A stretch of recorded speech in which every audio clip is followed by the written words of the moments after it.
I'm Dr. Brenda Buffington, the Executive Director of the Health Athlete Program here at The Ohio State University. Our Chief Wellness Officer, Dr. Bern Melnick, brought this program, and it's an evidence-based program from Johnson & Johnson Foundation's Human Performance Institute back when she started. And during that time, we have taken nearly 2,000 faculty, staff, and students through the Health Athlete Program.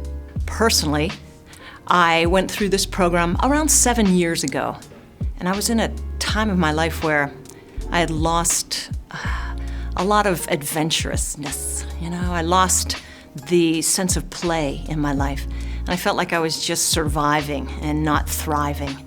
And I knew that there was something I was missing. I was becoming a really good multitasker and a time manager. And when I went through this program, I found out, in fact, those were two not good things to have. That energy management was where it's at. And actually to figure out your meaning, your purpose, right?